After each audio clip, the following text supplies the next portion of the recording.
Sejam muito bem-vindos a mais um TIOSScast, edição especial em colaboração com a Elo Consultoria. Estamos aqui no 9º Congresso Brasileiro de Licitações e Contratos, com foco nos municípios, falando dos temas mais impactantes no âmbito da nova lei de licitações. Já aproveita, siga a Elo Consultoria aí no Instagram, siga o TIOSScast para que você mantenha-se atualizado sobre os temas mais relevantes no âmbito da nova lei de licitações. E hoje eu recebo aqui uma grande amiga, ela que é professora, referência nacional em licitações eletrônicas, Nádia Dallagnol. Seja muito bem-vinda.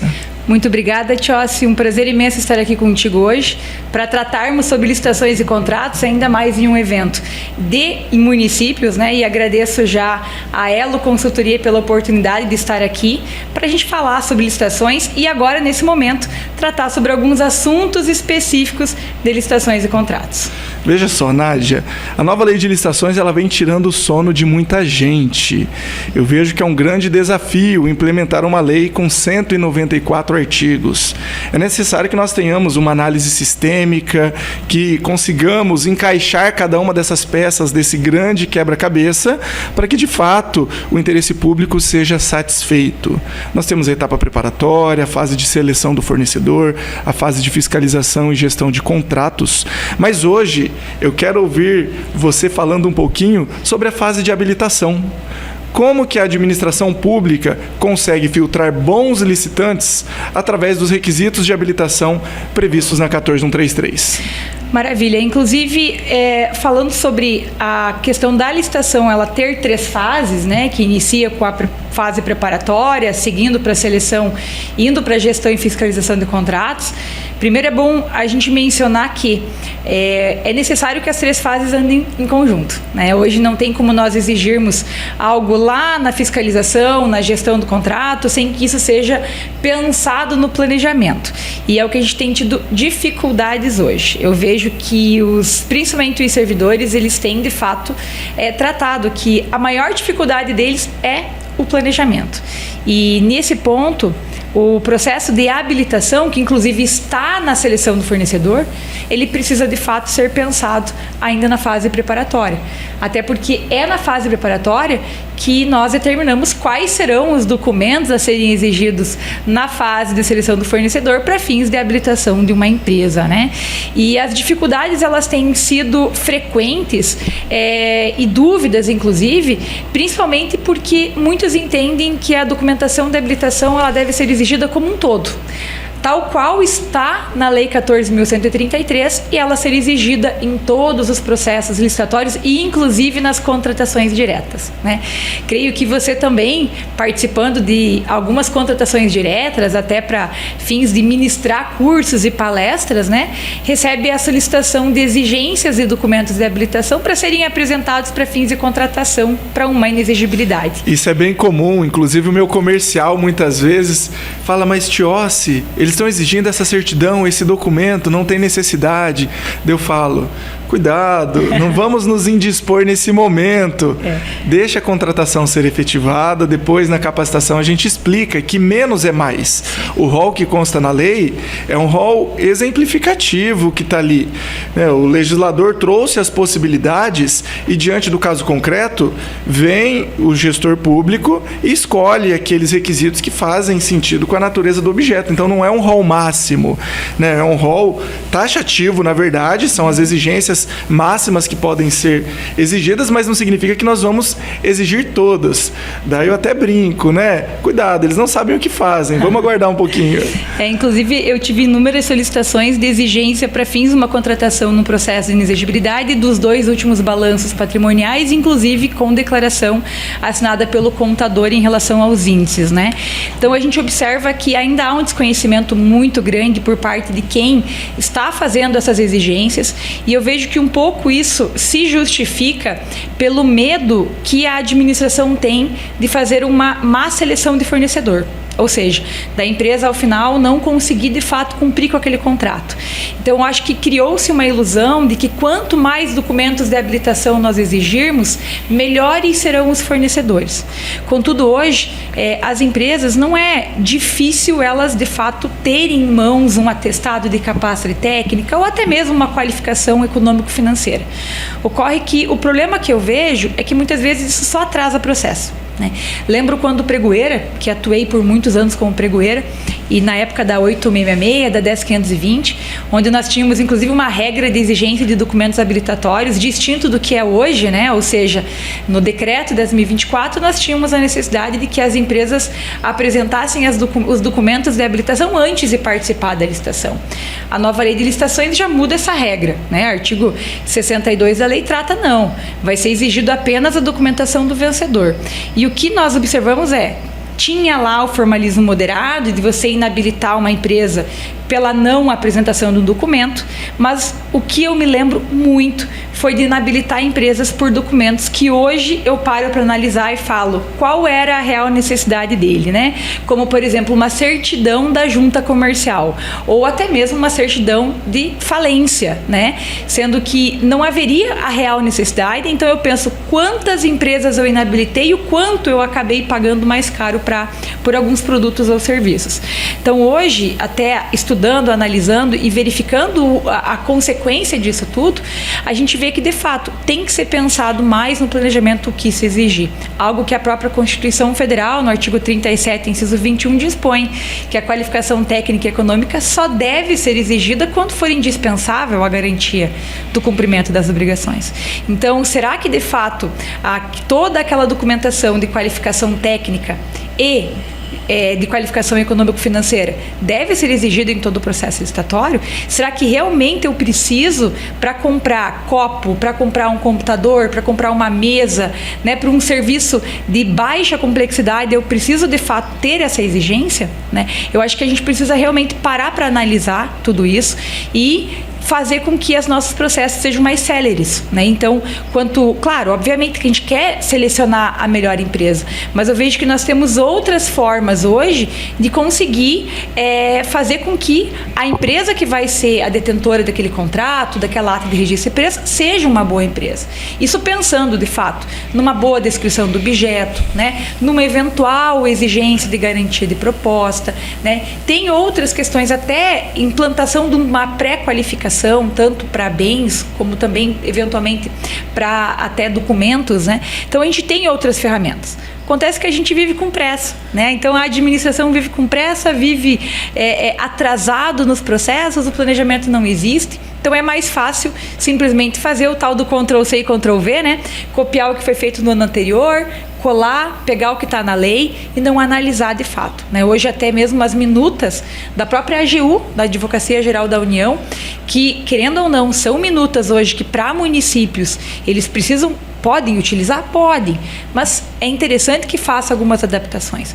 E até a minuta da AGU hoje já trata sobre alguns requisitos, como, por exemplo, no que tange a qualificação técnica, econômico-financeira, não ser obrigatória a exigência dos 2 últimos balanços patrimoniais, Então, a gente tem aí várias questões que podem ser adaptadas até para dar uma celeridade maior nos processos, O que eu percebo que muita gente, na dúvida, acaba pecando pelo excesso. Não sabe exatamente o que exigir, vai lá e insere tudo para eventualmente não ser questionado ou para não contratar uma empresa que não teria habilidade adequada para execução do objeto. E você tocou num ponto bem sensível, que é a qualificação técnica e econômica, que está lá no inciso 21 do 37 da Constituição Federal. Mas a gente percebeu ao longo dos anos, durante a vigência da 8666 e da Lei do Pregão, que a habilitação técnica e econômica praticamente era uma regra. Os objetos comuns licitados via pregão, vinha lá um calhamaço de documentos e muitas vezes o poder público criava um problema para ele mesmo, exigindo atestados onde não tinha necessidade, exigindo o balanço onde não tinha necessidade, e são nesses pontos que chegam impugnações, recursos administrativos, mandado de segurança, representações e denúncias aos tribunais de contas, que até ocasionam liminares cautelares suspendendo o certame sendo que é um documento que não mudaria em nada a qualidade daquele potencial licitante. E o interessante é que na fase preparatória, está lá no artigo 18, inciso 9 da 14133, que é necessária agora a justificativa desses requisitos na etapa preparatória.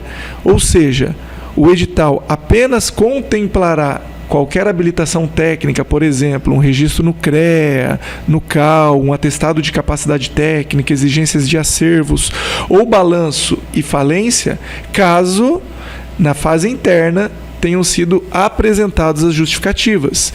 Acabou esse negócio que você comentou do copia e cola, pelo menos é o que está na lei, não que na prática isso tenha sido eliminado, mas era muito comum pegar as exigências do ano anterior e replicar na nova licitação. Em tese, nos termos legais, isso não teria mais espaço. E daí eu queria saber de você, de quem que é a responsabilidade na sua concepção por definir os requisitos de habilitação. Até antes de responder a tua pergunta, Tiossi, algo que eu recebo muito dúvida nas capacitações, nos eventos, é que ao mesmo tempo que o artigo 18, salvo engano, inciso 9, trata sobre essa necessidade de que no planejamento nós tenhamos essa justificativa, o artigo 70 da lei, ele trata que poderá não exigir essa documentação de habilitação, ou seja, total ou parcial, no caso de dispensa por valor e naquelas até um quarto do limite da dispensa. Perfeito. E também nas entregas imediatas, né? Então, muito se confunde que, não, mas eu tenho aqui um serviço, né? O limite, o valor da contratação é maior. Então, muitos confundem esse dispositivo e não param para analisar que nós temos outros dispositivos na lei e até na própria Constituição que necessitam dessa justificativa de fato, né? Mas, o que acontece? Agora, indo para a tua pergunta, Tiossi, hoje, quem define os requisitos de habilitação, sejam eles técnicos, sejam eles qualificação econômica, é a área demandante, ou melhor, aquele responsável por elaborar o termo de referência e que tem, de fato, aquela necessidade, porque vai ser ou a mesma pessoa ou outra que vai ter elaborado tanto a formalização da demanda como o próprio estudo, e é o estudo técnico preliminar que vai levantar a melhor solução e, inclusive, tratando de requisitos mínimos necessários como uma eventual qualificação técnico-econômica. Então, eu vejo que hoje, para um órgão justificar, ele precisa ainda lá no estudo técnico levantar, de fato, essa real necessidade para que que o termo de referência defina, por fim, qual vai ser esse documento, mas serão os responsáveis por elaborar esses artefatos. Não é o pregoeiro, não é o agente de contratação, né? Ele pode, sim, com base na sua expertise, com base em licitações anteriores, inclusive, auxiliar e até mesmo dar dicas em relação a isso, porque ele já passou por licitações anteriores. Eu falo isso por experiência própria. Então, quando eu recebia um artefato que vinha com uma exigência de um documento habilitatório, que eu sabia que isso já tinha ocasionado em problemas e até mesmo impugnações, né? Então, necessita devolver esse processo para, de fato, que ele seja reformulado. Acontece que hoje um dos maiores problemas que a gente ainda observa é a falta de comunicação. Então, é recebido um pedido de esclarecimento, uma impugnação no ano, isso não é repassado para a área demandante, ou até e ela não se atenta no momento de fazer um novo pedido daquele mesmo objeto no ano seguinte. E aí o erro, ele perpetua, ou seja, ele continua, né? Então, por isso que eu sempre oriento que haja essa gestão de risco na seleção do fornecedor, que é até mesmo para levantar, para que nas próximas contratações não ocorra esse mesmo problema. E isso é extremamente relevante. Vale a pena nós reforçarmos que seja analisado o processo anterior, quais foram os questionamentos, porque essa replicação de erros e de falhas acaba acontecendo com bastante frequência. E eu também entendo e defendo que é responsabilidade do setor requisitante. Você bem mencionou que não é o pregoeiro, não é o agente de contratação, e eu vou além. Não é responsabilidade do jurídico definir requisitos de habilitação. O requisito é definido pela área demandante. Eu trago um exemplo: saúde, aquisição de medicamentos. Nós temos lá registro na Anvisa, certificado de boas práticas de fabricação, distribuição e armazenamento, licença sanitária, um farmacêutico como responsável técnico. Essas são exigências que a Secretaria de Saúde deve, obviamente, analisar as normativas do Ministério da Saúde aplicáveis ao caso concreto e replicar isso no edital.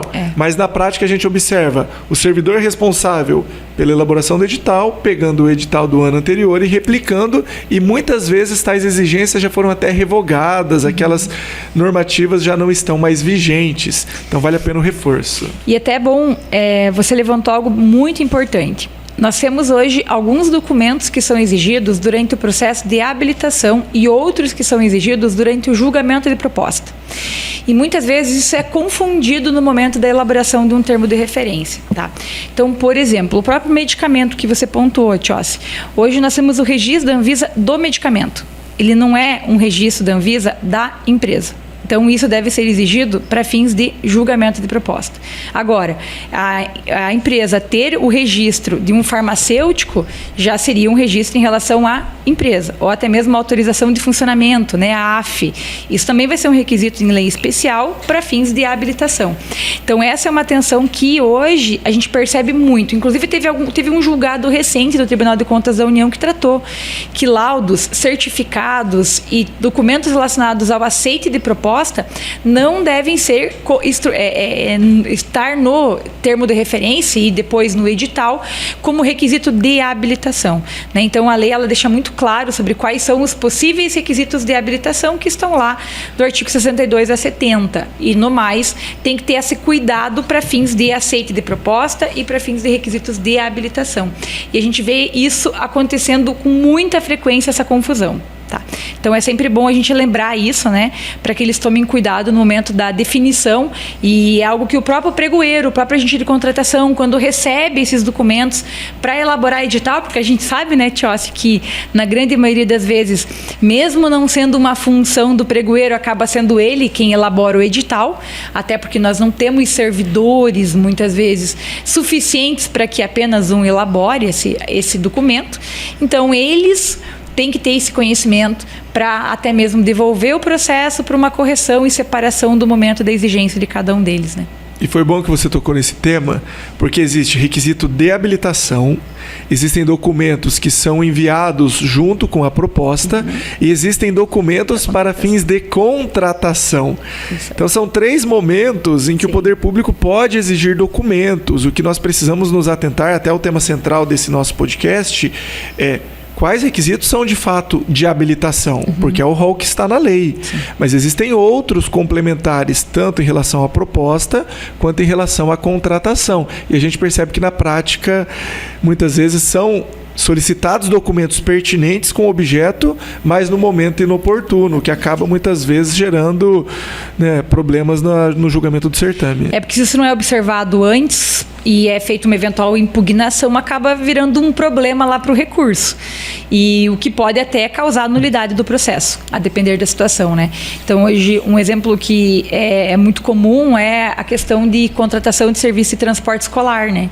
Então, hoje, tem alguns documentos ali que devem ser exigidos para fins de contratação da empresa e não documentos para fins de habilitação. A própria lei trata que hoje você não pode onerar a empresa, né? Você pode exigir uma declaração, por exemplo, de que ela tenha veículos, de que ela tenha os ônibus, mas não obrigatoriamente exigir que para fins de habilitação ela já detenha deles, até porque isso poderia ser uma cláusula restritiva. Então tem vários outros exemplos em relação a isso que é importante que sejam observados para que não faça uma exigência ali ilegal, né? Porque hoje nós temos para fins de habilitação a qualificação, a habilitação jurídica, que nada mais é do que a exigência do ato constitutivo, seja ele um contrato social, um certificado de MEI, que vai ser para saber quem é a empresa e quem a representa, né? Nós temos a documentação de qualificação técnica, que aí seria em relação ao profissional e também a operacional, né, a empresa. Nós temos ainda a qualificação econômico-financeira, que vai ser dividida ali basicamente em balanço patrimonial, seus demonstrativos e certidão de falência, né? E as certidões fiscais, sociais e trabalhistas, né? Que aí seria relacionado à certidão da FGTS, CND federal, estadual, municipal e assim por diante. Então, esses documentos que estão lá nesses dispositivos são os exigíveis hoje, e alguns deles, inclusive, fazem menção a eventuais documentos para fins de contratação, né? Então, tem que tomar um cuidado muito grande, e até é bom mencionar que nos modelos da AGU, Tiossi, que servem certo modo, uma referência até mesmo para os municípios, eles deixam bem exemplificado quais são os documentos que são exigíveis ali para fins de habilitação, né? Então, na dúvida, eles são uma boa forma de você avaliar se aquilo que você está exigindo, a forma como você está exigindo, realmente ela é uma forma adequada, tá? E esses modelos da AGU, eles são bem legais porque eles trazem um parâmetro. Eu digo que é uma fonte de estudo, de inspiração. Óbvio que eles refletem a realidade da administração pública federal. E mesmo na administração pública federal demanda uma análise bem criteriosa. E eu vejo municípios simplesmente no Ctrl+C, Ctrl+V tentando aplicar a minuta da AGU, o que inviabiliza muito o julgamento do certame. Mas para fins de estudo, para fins realmente de aferir quais requisitos de habilitação seriam necessários em determinados tipos de processo, acaba sendo uma ferramenta extremamente valiosa. Eu queria que você falasse se existe algum documento de habilitação em específico que consegue filtrar melhor licitação, ou se, por exemplo, em um pregão eu posso pedir algo diferente de uma concorrência ou uma contratação direta, tem uma regra. Como que o servidor público ele tem segurança jurídica para escolher essa documentação diante do tipo de contratação, da modalidade que ela está efetivando? Eu vejo que o documento a ser exigido vai depender primeiro do objeto, né? Então, para uma obra, obviamente, a depender da complexidade dela, inclusive, eu vou ter necessidade de exigência de acervo, de atestado, né? Até mesmo da comprovação de atestados já exigíveis, no sentido de um percentual que já aplicou em outras contratações, né? E numa contratação direta, por exemplo, a depender da complexidade, até se for, por exemplo, uma dispensa, eu posso fazer uma dispensa prevendo uma eventual prorrogação?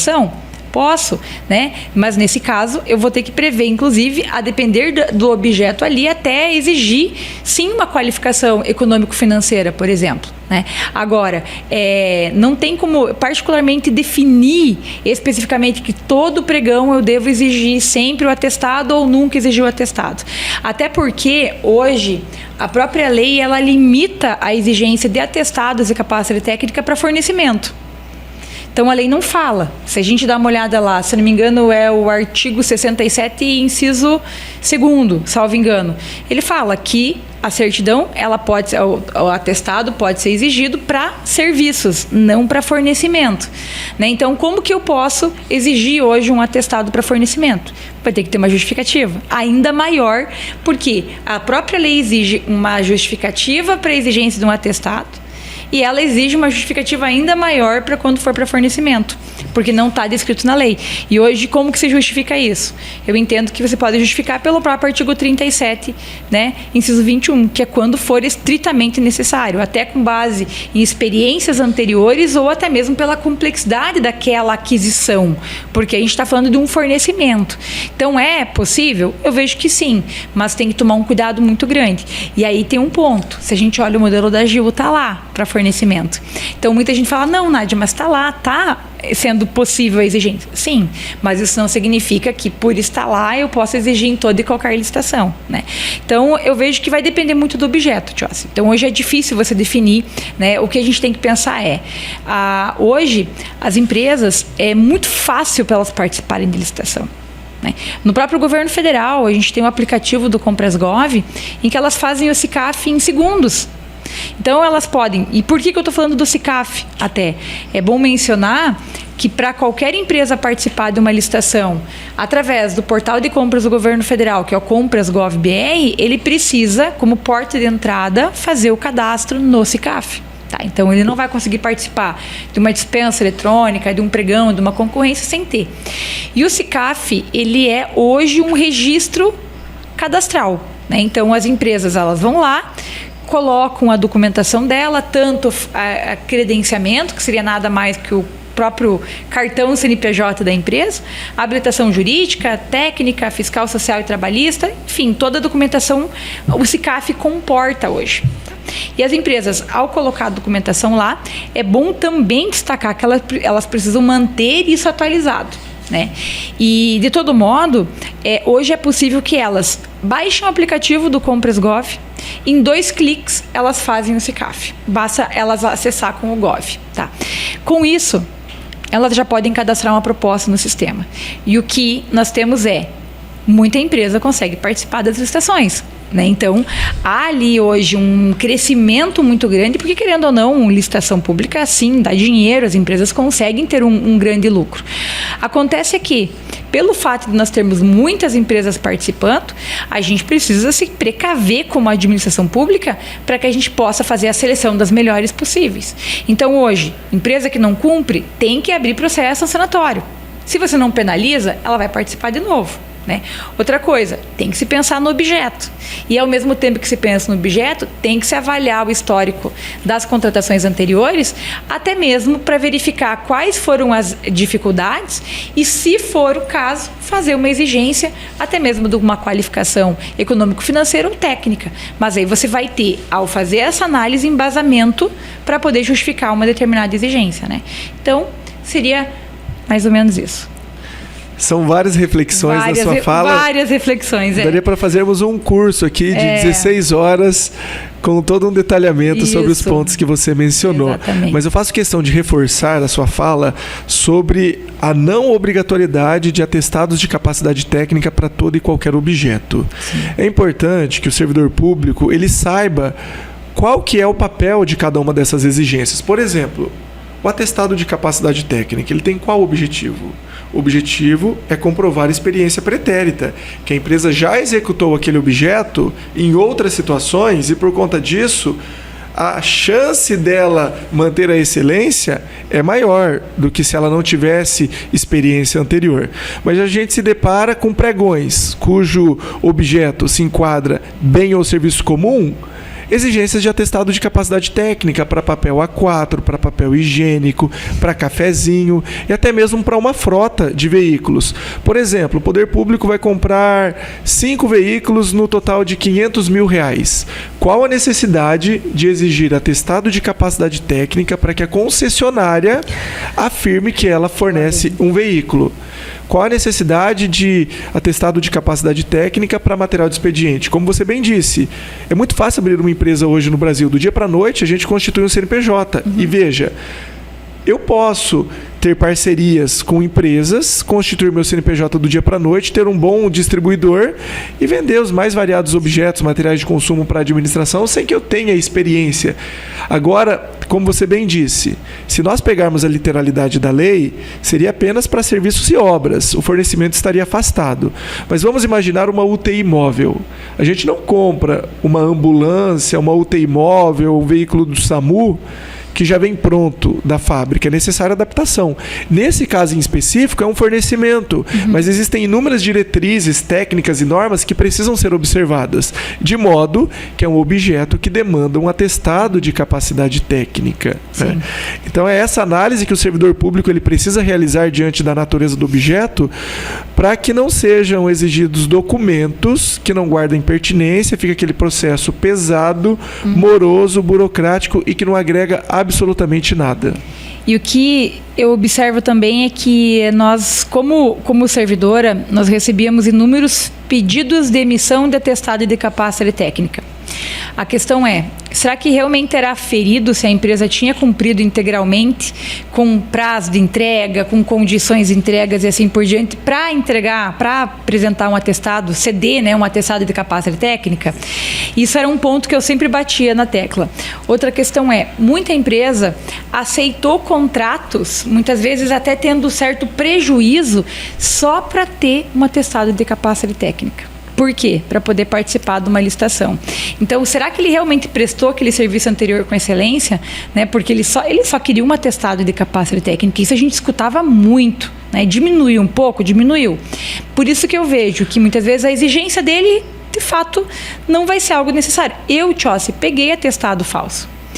Em uma licitação, eu avaliei um atestado, falei, mas tá estranho esse atestado. Fiz uma diligência, entrei em contato com quem emitiu o atestado e a pessoa me falou.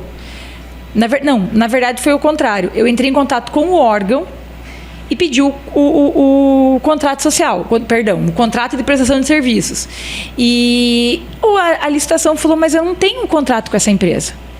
Ou seja, essa empresa não tinha participado de licitação naquele órgão. tá? Era daquela cidade, mas não tinha participado da prefeitura.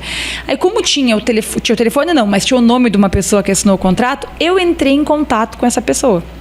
E essa pessoa falou assim: me deram um papel para eu assinar, eu assinei, mas eu não sei o que era.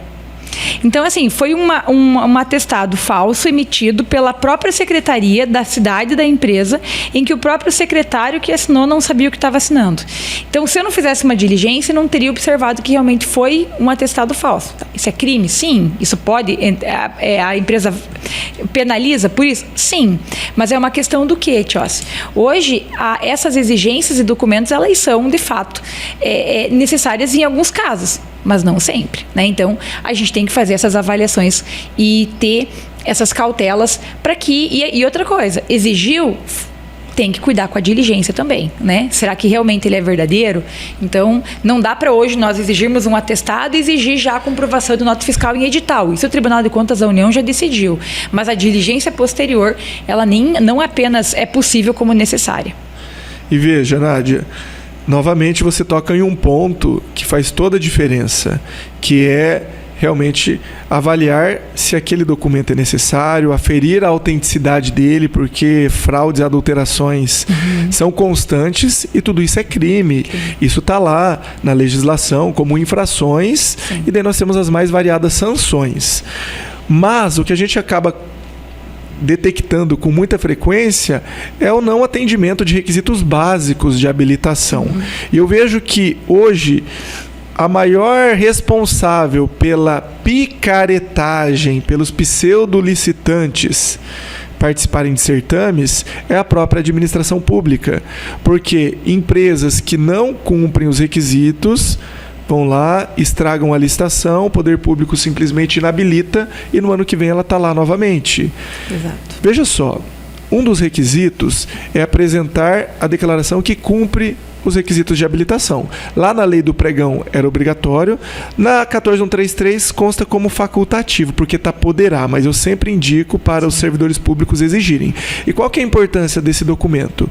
É a empresa já previamente afirmar que ela cumpre os requisitos, já que nós teremos a fase de proposta e de lances antes da habilitação. E daí a empresa vai lá, de próprio punho, de forma voluntária e espontânea, e declara que atende os requisitos de habilitação. Daí abre a habilitação depois dela apresentar a proposta mais vantajosa e não cumpriu. O que a administração faz? Vai lá, inabilita e chama o remanescente, depois chama o remanescente. Então muitas vezes a gente contrata o 9º colocado, o 10º colocado, porque os primeiros foram todos inabilitados. Mas veja, isso é infração. Empresa ser inabilitada, ela comete infração passível de sanção. Então as empresas talvez não tenham se atentado a isso, e o poder público continua estimulando essas empresas a praticarem condutas dessa natureza. Então, é responsabilidade do pregoeiro, do agente de contratação, inserir tais informações na ata e encaminhar para os responsáveis abrir um processo para apurar a responsabilidade, obviamente, abrindo contraditório, ampla defesa. A gente sabe que erros acontecem, mas é por isso que também existem diligências. Está lá no 64, as próprias decisões do TCU, pautado pelo Acórdão 1211 de 2021. Então, aquele formalismo excessivo, hoje já não tem mais espaço. Esqueceu um contrato social? Abre diligência, mas mesmo após a diligência, se a empresa mantém a ausência de documentos, aí sim eu venho reforçando a necessidade, o dever de instaurar um processo para apurar a responsabilidade. E só para fins de conhecimento, o sistema do governo federal, quando a empresa cadastra a proposta, ela obrigatoriamente já declara que ela atende aos requisitos de habilitação. Então, o sistema nem tampouco permite que ela cadastre proposta se ela não atende, né? Ou melhor dizendo, se ela marcar lá que ela não atende os requisitos de habilitação. Então, eu vejo isso como algo positivo, porque hoje, se nós...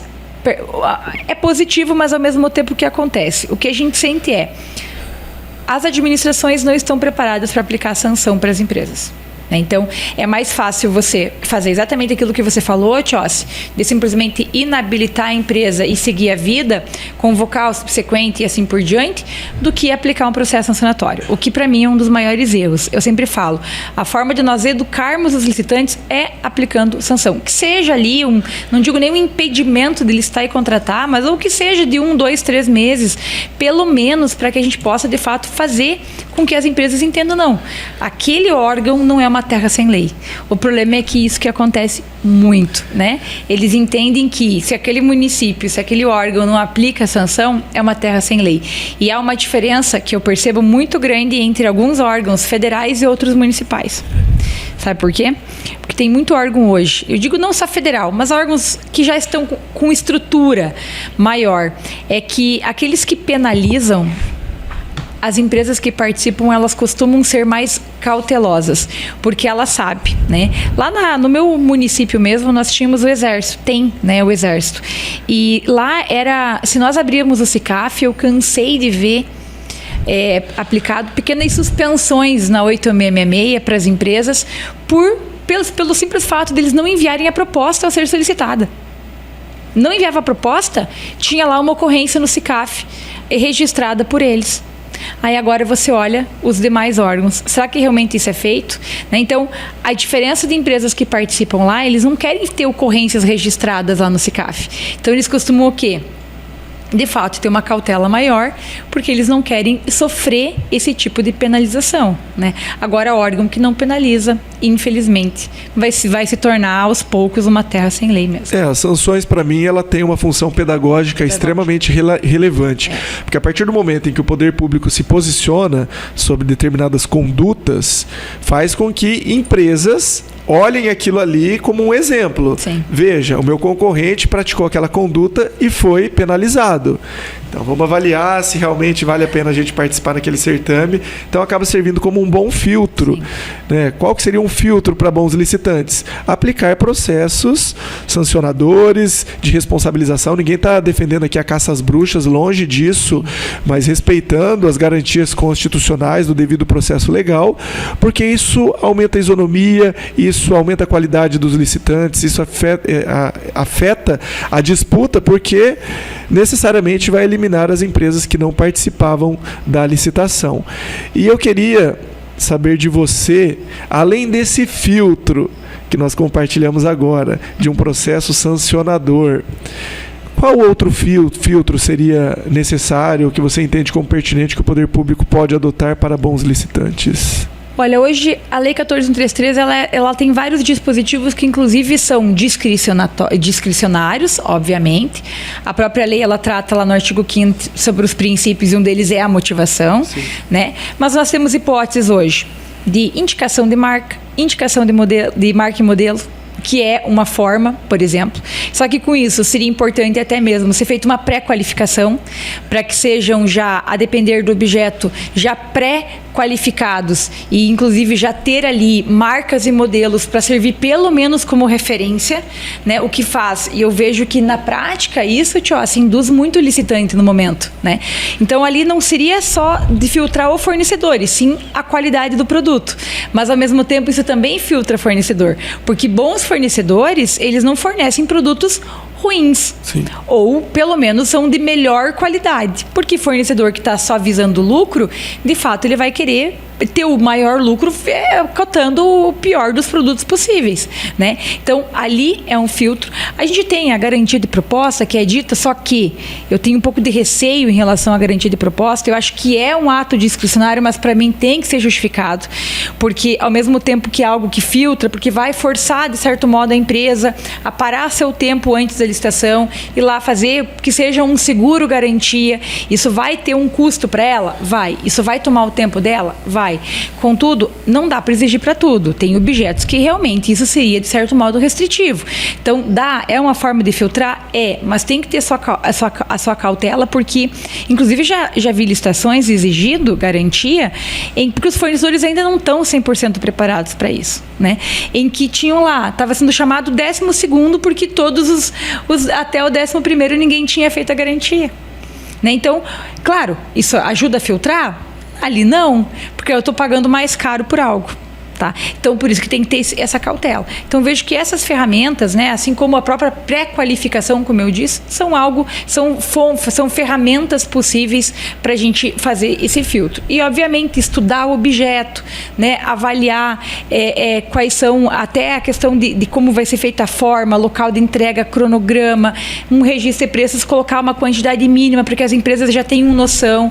Exigências do edital, até para fins de execução, também são formas de filtro, porque você consegue, a partir do momento que você faz essas exigências, deixar claro para os licitantes como que vai ser, qual é a tua regra do jogo, não só durante o processo licitatório, mas também na execução, né? Então, vejo que tem algumas ferramentas que são possíveis. E eu fiz essa pergunta justamente para revelar para o nosso público que a habilitação, ela não é o único filtro, ou talvez o melhor filtro. Sim. É por isso que muitos pecam pelo excesso, pois acreditam que a habilitação vai fazer com que aquele potencial fornecedor seja realmente a empresa dos sonhos. Então, nós temos a possibilidade de indicação de marca. Não é crime, não é proibido indicar marcas. A lei traz inúmeras possibilidades. Justificando, né? Exato. O que a gente tem que, obviamente, analisar sempre o caso concreto. Sim. Então, você tocou no ponto da garantia da proposta, que é algo que me agrada bastante. A pré-qualificação é algo que me agrada bastante. A indicação de marcas também, naqueles casos que a legislação admite. O processo sancionador, tudo isso são instrumentos que, aliados à habilitação, fazem com que o poder público tenha o maior êxito ali na seleção do fornecedor. Exatamente. Nádia, a gente está encaminhando aqui para as nossas considerações finais. Eu queria saber, assim, de tudo que tem na 14133, o que é um grande diferencial para a administração pública, para realmente comprar com qualidade, para avançar nesse momento tão disruptivo. Porque agora, em 2025, que é início de novo mandato, que de fato a lei está saindo do papel, né? Você sabe muito bem disso, foram 2 anos e 9 meses de transição, com as prorrogações, 2024, ano de eleição, de transição de mandato, e a lei ficou ali no segundo plano adormecida. E agora 2025, efetivamente, que a gente percebe, né, ela sendo efetivada. E num plano geral, qual que é a dica que você dá para o gestor? Hoje, o maior problema é o planejamento.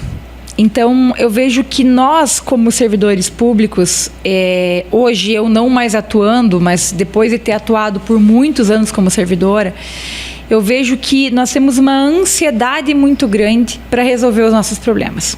É uma pressa, né? Aquela questão de é para amanhã, tudo é para amanhã.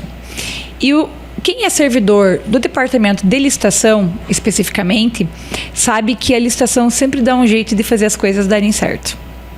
Então, eu lembro que a minha chefe, né, na época que eu era servidora, ela falava que a licitação ali, não importa se o Natal é amanhã, dia 25 de dezembro, se chega um processo dia 23 de dezembro, a licitação vai dar um jeito de fazer que até o dia 25 isso seja concluído. E isso é muito por pressão, inclusive, da própria administração. E o fato da administração sempre dar um jeito de fazer tudo, a licitação em si, faz com que muitas vezes o planejamento não seja bem pensado. Eu vejo que hoje o servidor público, hoje não, nós servidores temos um único CPF. E a gente vai manter ele para o resto da nossa vida. E nós precisamos ter um cuidado muito grande com todas as ações que são tomadas, porque quem vai ser responsabilizado por um eventual equívoco lá na frente vai ser você.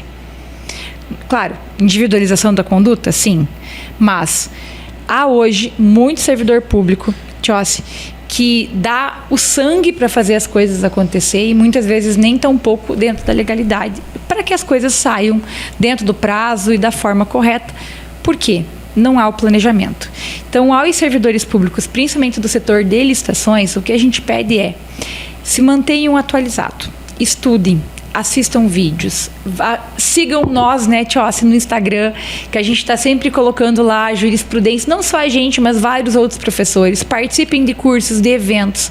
Eu sei que nem todos são possíveis, porque isso realmente hoje há uma dificuldade muito grande para conseguir uma autorização para uma capacitação, né, ou até mesmo conseguir levar um professor lá. Mas se mantenham atualizados, porque a Lei 14.133, ela é um mundo de oportunidades. Ela tem muita discricionalidade, ela tem muitas possibilidades. necessidades. E o que a gente precisa é sempre se manter, não buscar fazer só como foi feito no ano anterior ou fazer como outra pessoa fazia, e sim buscar entender realmente o que você está fazendo, qual que é o intuito daquilo que você está fazendo.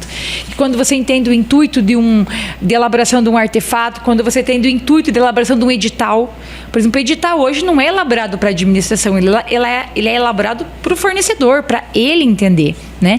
Então, quando a gente entende o intuito do que nós estamos fazendo e qual é o nosso papel ali, eu vejo que a gente consegue melhorar e bastante as contratações. O planejamento é a base, ele ganha status de princípio, e planejar é tudo isso que você falou. Essa análise sistêmica, é capacitação, são minutas padronizadas, porque realmente faz toda a diferença. Aproveita e fala suas redes sociais, onde o pessoal te encontra. Meu Instagram é @nadia.dallagnol. É a rede social que eu mais utilizo hoje, né? E lá eu costumo fazer além de publicar alguns julgados, também vários vídeos, principalmente acerca do sistema do governo federal, né? Dando algumas dicas e tudo mais, porque eu sei que os servidores têm uma certa dificuldade para a utilização, então eu tento desmistificar através das redes sociais. E vejam, sigam Nádia Dallagnol, os vídeos realmente bem didáticos, direto ao ponto, aquela questão prática que destrava as licitações aí na sua instituição. Já aproveita, siga o Instagram da Elo Consultoria, siga o Instagram do TiosiCast, e você que está nos ouvindo pelo Spotify, já vai lá no TiosiCast, seguir, clique nos 3 pontinhos. Se você gostou desse conteúdo, avalie com 5 estrelinhas para que ele alcance mais pessoas. Da mesma forma, você que nos assiste pelo YouTube, também se inscreva no nosso canal, ative as notificações, pois toda semana nós temos um conteúdo novo sobre a 14133. Nádia, agora eu queria que você deixasse uma mensagem, mais uma. Vamos imaginar que esse nosso podcast alcance todos os servidores públicos do nosso Brasilzão. Qual mensagem seria essa? Eu gosto muito de uma frase que é: conhecimento bom é conhecimento compartilhado. Então, e eu gosto dela porque eu vejo que hoje eu fui servidora e eu sei que tem muitos servidores hoje que detêm de um conhecimento bom, importante. Então, se auxiliem, se ajudem. Eu vejo que você prender o conhecimento para si ou não ter paciência com o outro porque ele ainda não sabe é um dos problemas da administração pública. Então, compartilhem aquilo que você tem de melhor e se auxiliem dentro da administração pública, né? Porque as licitações, elas não são fáceis, e quando você consegue, com uma palavra, com um gesto, né, até mesmo indicando onde está isso na legislação, pode auxiliar bastante a todos para que as nossas contratações sejam ainda melhores. Muito bom. Senhoras e senhores, esse foi mais um TiosiCast em collab especial com Elo Consultoria, aqui no 9º Congresso Brasileiro de Licitações e Contratos. Já pega o link agora e compartilha no WhatsApp com a primeira pessoa que veio na cabeça, pois eu tenho certeza que vai ajudar a destravar a aplicação da nova lei de licitações. A gente vai ficando por aqui e até o nosso próximo episódio. Valeu!